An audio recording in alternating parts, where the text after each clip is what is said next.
first topic here dropped today, Wednesday when we're recording this, but the Dune Part 2 trailer came out. We get some first look images here also from Vanity Fair. Thank you, Vanity Fair, for releasing these. Thank you. Sponsor us. But yeah, this trailer dropped a few hours ago for us and dove into it. I gotta say, what a trailer.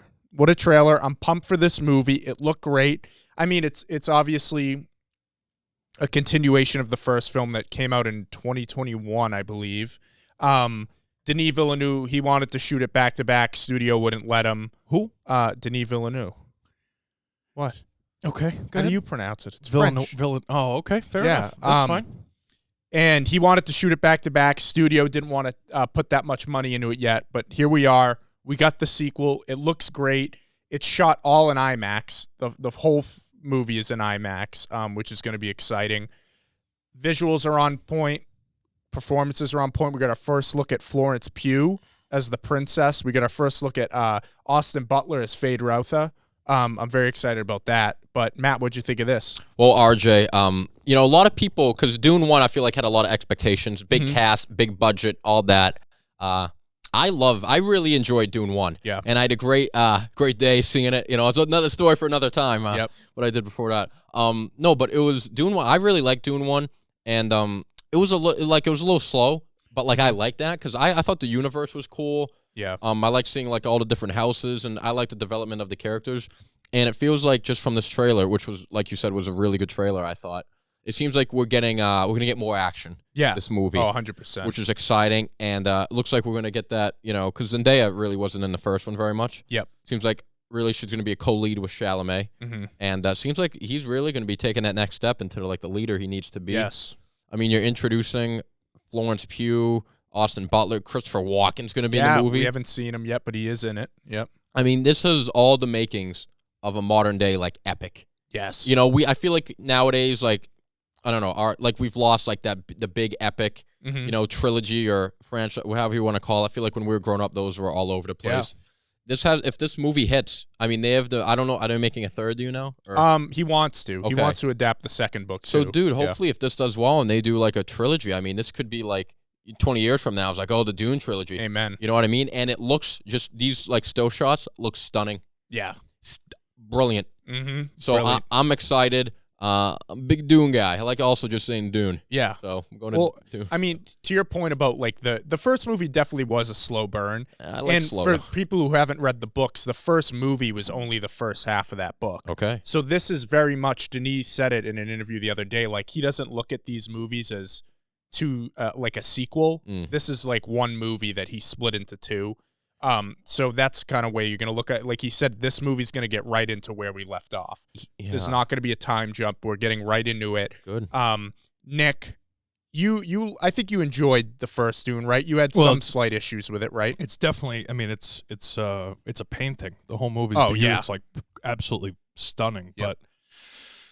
But, okay. So last week, Movie Roulette, we talked about how 310 to Yuma is a slow burn in the beginning, but it picks up.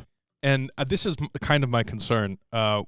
Dune, as pretty as it is, there's so much in the book, right? Clearly, that just the first book is part one, part two. Yeah, right. They're 2-hour movies. I mean, I just looked up the first one. You were right. It came out in 2021, 2 hours and 35 minutes, and I don't know really what happened in the 2 hours and 35 minutes. Yeah. It's really cool. I'm hoping that have you read Dune? Have you read the book? Yeah. I mean, this second half is going to have way more action. So the Zendaya character will have a role as she opposed has a big role, yeah. Okay. Yeah.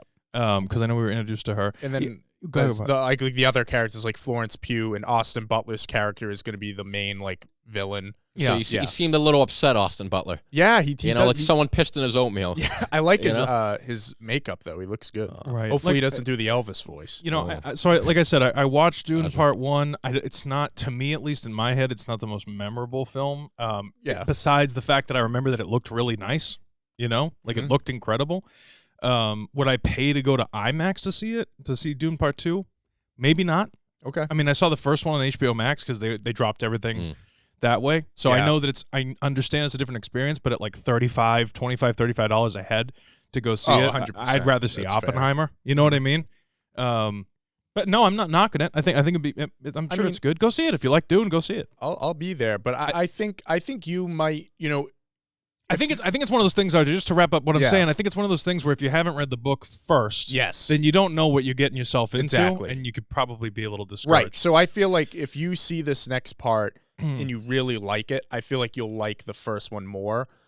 Because, like Denise said, it is one big film, really. But that's tough. That's a big commitment. You're looking at, what, 5 hours, 6 hours of movie right there if you watch them both back to back. Right. And you're never going to sell me. You know me, dude. Like, I like gritty, shitty stuff. Like, you never, if it's a good story, good actors, good whatever, the really pretty visual aspect of it that's not going to tie me in. You know what I mean? You need substance. It's cool. Don't get me wrong. Like, the Dune it's a sick movie, and I really liked. It's kind of Star Warsy. Like, there are certain things that are like, I love the bug plane thing that they have, whatever, right? And it just gives you that feel, like sand. Yeah, that was one of George's biggest inspirations for Star Wars was Dune.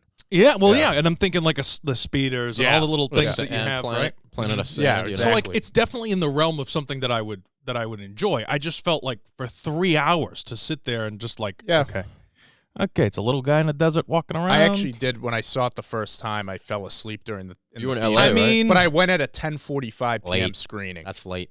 You know what I'm saying? Okay. Would you? I'm just asking. Like, would you have fallen asleep? Do you think during because a Scorsese 2.5 hour movie at 10:45? I went to see Wolf of Wall Street the first time. It was a 10 o'clock showing or an 11 o'clock showing, whatever it was. And I left the theater going, "We going back in there or what?" Yeah. Anybody else coming back in with me or what? No, I don't. I never fall asleep during movies. Really, yeah. You know, if it's later at night. Sam falls asleep all the time. He does. Sam does fall asleep.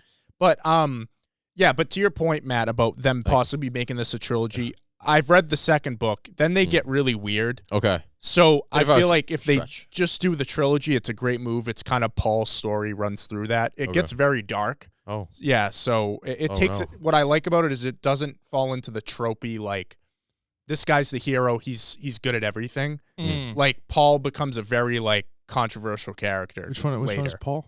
Timothy Chalamet. Oh, okay. So he's not like your typical can't do no wrong, like, that's good hero. Even in the first movie, like, it was dark. Like, a bunch of the main characters died. Oh, yeah. Duncan Idaho is Oscar Isaac. Yeah. Like, I was very happy. Lady Jessica, she's my favorite character. Becca Ferguson, I think she does a great job. And I'm actually really excited to get more into that. The I don't know what they're called. The ladies, the Mystic. The Bene Gesserit. Yeah. They're what's going on there? It's interesting. It's interesting. I need more of them, and I need more worms. Amen. Yeah, and Chalamet said the worm they use when he's riding it is practical. Perfect. That's sick. Yeah. So we'll see. All right. Get it? All right. We're getting them a little excited. Yeah, there's a little movement, minuscule, but it's cold out today. What are you gonna do?